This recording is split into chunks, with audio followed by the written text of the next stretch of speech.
Olá, meus irmãos, que bom a gente estar de volta aí com o programa Reflexões para a Vida. Hoje eu quero falar sobre a persistência na pregação. Muitas vezes a gente desanima quando a gente está ensinando a respeito de Cristo ou falando da nossa fé, porque muitas pessoas não creem. E isso faz parte da fé cristã, a persistência daqueles que pregam. Porque quem convence é o Espírito, como a gente sabe, e a Bíblia revela que poucas pessoas creem de primeira e resistem a crer. Porque tem que entender o seguinte: se todo mundo concordasse, fácil seriam cristãos. Mas eles concordam com o quê? Com a igreja, com a tua fé. O que a gente tem que deixar bem claro é o que transforma as pessoas é a fé em Jesus. E a fé em Jesus leva a ter um comportamento diferente, um jeito diferente de viver.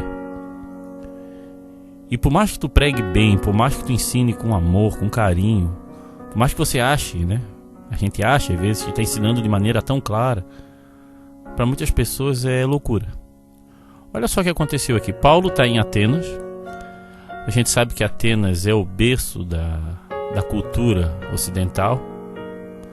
A filosofia nasceu ali é a terra de Platão, Aristóteles. Os nossos pensamentos hoje é baseado no que surgiu ali naquele lugar. E ali existiam muitos pensadores. Ali eles estavam num lugar reunidos com pessoas que pensavam profundamente a respeito da vida e de muitas coisas. A filosofia nasceu ali. E interessante que para eles aquilo era loucura. Mas para quem crê, a fé cristã ela é bem lógica, ela parece fazer todo sentido. E olha só o que acontece aqui. E a gente vai tirar uma lição para a nossa vida. Abram lá em Atos, capítulo 17, do versículo 32 em diante, diz o seguinte.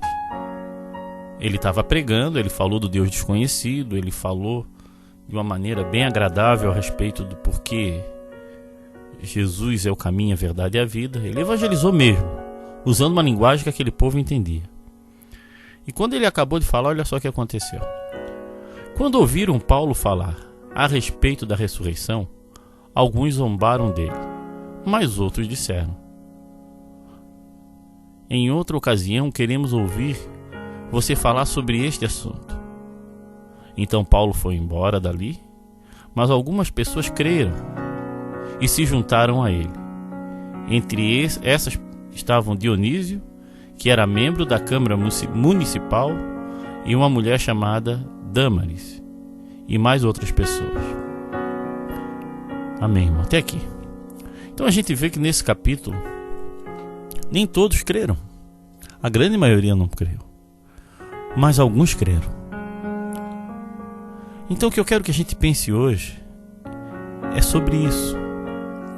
Por mais que você aprenda, por mais que você pregue, por mais que você fale de maneira que pareça clara, nem todo mundo vai crer, nem todo mundo vai seguir, nem todo mundo vai concordar contigo.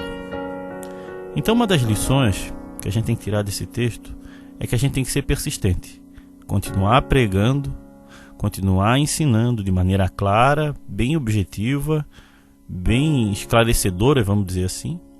Mas não espere que todos acreditem, que todos sigam, que todos se convertam. É um processo, é o agir de Deus. E às vezes você vai ter que persistir com algumas pessoas durante muito tempo, principalmente família, amigos que já te conhecem.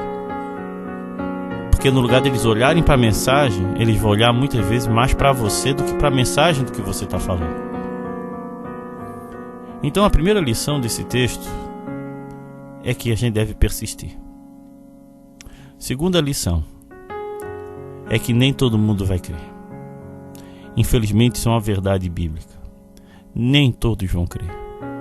Por mais que se insista, por mais que se pregue, nem todos querem essa mudança. O porquê disso eu não sei.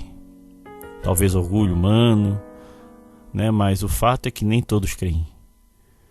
E é por isso que a gente não pode parar. E é por isso que a gente deve persistir. E não desistir nunca. Nem da família, nem dos irmãos, mas nem todos vão crer.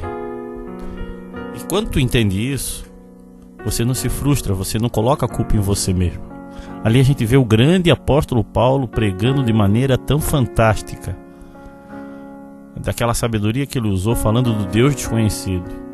Porque Paulo era um estudioso, ele conhecia também a filosofia. Tanto que ele cita ali um filósofo grego, que ele, quando ele fala nele nos movemos, vivemos e existimos. Ou seja, a gente vive em Deus. E aí tu podia perguntar como é que um Deus santo pode suportar pessoas pecadoras, né? Através da graça, através de Jesus, através da salvação. Então ele tinha um raciocínio profundo. Então, irmão, a segunda lição é essa: nem todos vão crer, nem todos vão mudar. E aqui existe, nesse nem todos vão crer, existe dois tipos de pessoas: os que gostam e acreditam, que até andam junto, né? Pessoas que andam na igreja, gostam do louvor, participam, mas não se converteram. Sabe por quê? Porque não mudaram de vida. Continuam vivendo do mesmo jeito que sempre viveram. Sabe quem corre mais risco nisso? Os que nasceram em lar cristãos, que não conseguem ter uma mudança de vida porque não sabem o que mudar. E existem aqueles que foram mudados por Cristo e começam a buscar uma fé diferente, um jeito diferente de servir a Deus, se aprofundar no Senhor. A pessoa que tem Cristo em sua vida, ela não para, ela continua querendo aprender mais de Deus. Além de querer aprender mais de Deus, ela continua querendo ensinar mais a respeito de Cristo. Então os que se convertem são dois tipos, como eu falei: os que estão em processo de mudança, os que se acomodaram, que aí eu duvido muito que se converteram. Simplesmente gostam do povo. E uma terceira lição que eu fico olhando esse texto, que a primeira foi a persistência, é que a gente tem que deixar Deus agir, deixar Deus mover, deixar o poder de Deus se manifestar na vida de muita gente, e usar e trabalhar com aqueles que querem. Aqueles dois foram evangelizados, foram ensinados por Cristo, e Deus usou profundamente a vida deles. Então, irmãos, às vezes nem todos vão se converter, mas trabalhe com aqueles que foram transformados. Ande com aqueles que querem saber mais de Cristo. E eu tenho certeza que através daquela vida lá, muitos foram transformados por Deus. Agora, outra questão é: quem é você nessa questão, nessa equação toda? Você é a pessoa que está acostumada na fé e não tem nenhuma mudança? Ou você é uma pessoa que quer mais de Deus, ensina mais de Deus, tem sede de Deus? Porque se você é assim, com certeza o Espírito Santo começou uma obra na tua vida. Agora, se você vai para a igreja porque todo mundo vai para a igreja, porque é um lugar bom, mas não tem nenhuma mudança na tua vida, começa a questionar a tua conversão. Começa a pensar a quem você se converteu. Deus quer transformar a vida de muitas pessoas, e Ele quer transformar a tua vida. Creia nisso. Creia nisso. Amém, meu irmão? Que Deus te abençoe. Leia esse texto, leia todo esse capítulo e veja como Paulo ensina, como a gente evangelizar. Mas não se frustre quando muitas pessoas não quiserem saber a respeito de Cristo, porque infelizmente é assim. Por isso que precisamos persistir em oração. Amém? Que Deus abençoe tua vida, querido. Venha assistir às nossas reuniões na Igreja Batista de Forquilinhas, Rua Manuel Porto Filho, número 99, às quintas-feiras e aos sábados, às 20 horas. Também nos reunimos na Igreja Batista do Rio Tavares, na SC 405, número 2023, ao lado do Sonho Móveis. Nos reunimos aos domingos, às 19h30 e nas quartas-feiras, às 20 horas. Venha nos visitar. Meus irmãos, quero agradecer a todos o apoio. Queria convidar todos a entrar no nosso site, a baixar, esse aplicativo para estar recebendo sempre esse programa e ajudar a nossa igreja nos nossos projetos sociais, o Fé em Ação, que trabalha com moradores de ruas, e agora a gente quer trabalhar com comunidades assim carentes, levando comida não lá para o morador de rua, mas para comunidades que precisam de roupa, precisam de apoio, precisam de comida. Então, se você quer nos ajudar doando alimento, que a gente monta um kit de cesta básica, para famílias. A gente vai tentar focar um pouco esse ano nessa questão, ajudar famílias a se reestruturar, não só com dando coisa, mas ensinando a palavra, porque é a palavra que transforma a vida, tá? Então nos ajude. Se você pode mandar uma cesta básica, mandar 1 quilo de alimento ou uma contribuição, e participar também, que a gente precisa de voluntários para ir na rua, para visitar, para orar junto, para ensinar. Então venha fazer parte com a gente desse projeto. Outra urgência que a gente precisa é um grupo de intercessão.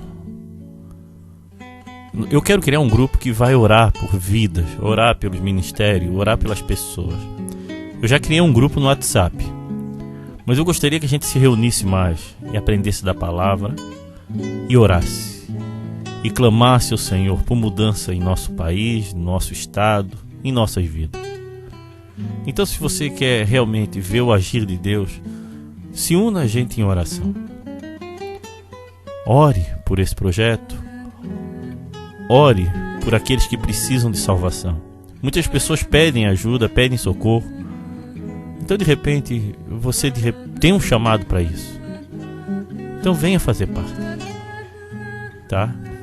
Outra maneira de estar apoiando é entrando no nosso canal lá, no nosso site, se inscrevendo, sendo uma pessoa que participa junto, para que a gente continue levando a palavra. E a gente já ganhamos as cadeiras, as tendas estão aí, só estou esperando o carro sair da oficina. E nós vamos começar o projeto Reflexões nas ruas, nas praças, nas cidades, levando a música e a palavra de Deus, simples. E também a gente tem muitos panfletos que a gente distribuiu pela região e a gente quer continuar fazendo isso. Irmãos, a questão toda é que a gente precisa de gente com coração nessa obra, pessoas que entendem que não é a igreja a instituição que salva, mas Jesus. Mas que é importante a gente estar juntos, trabalhando pela mesma causa. Amém? Ore pela gente, contribua com esse projeto, porque Deus quer fazer uma grande obra em nossa região. Amém? Que Deus te abençoe. Vamos orar. Se você está passando por um momento difícil, nós podemos orar por você. Então mande o seu motivo de oração via SMS ou WhatsApp no 8404-4148. Pai querido, eu quero te agradecer, Senhor, pela oportunidade que o Senhor tem dado para pregar o Evangelho, Senhor. Abençoa meu irmão para que ele consiga pregar o Evangelho, consiga ir um pouco mais longe na pregação desse Evangelho, Senhor. E, Senhor, peço também pelo nosso programa, Pai, que o Senhor mande o recurso, Pai. Mande pessoas, Senhor, que possam nos ajudar a mantê-lo no ar, Pai. Manter fazendo esse programa, Pai. E eu agradeço aqueles que fizeram isso, que nos ajudaram aqui, pessoas que mantiveram esse programa. Obrigado, Pai. Obrigado mesmo por esses que têm sido fiéis, Senhor. Abençoa profundamente, Senhor. Mas precisamos, Senhor, desse recurso. E o Senhor é o dono da prata e do ouro. Por isso que eu entrego isso nas tuas mãos, Senhor. É isso que eu oro em nome de Jesus. Amém. Se você deseja ouvir essas mensagens via WhatsApp, mande um recado para o 8404-4148 ou visite o nosso site www.reflexõesparavida.com.br.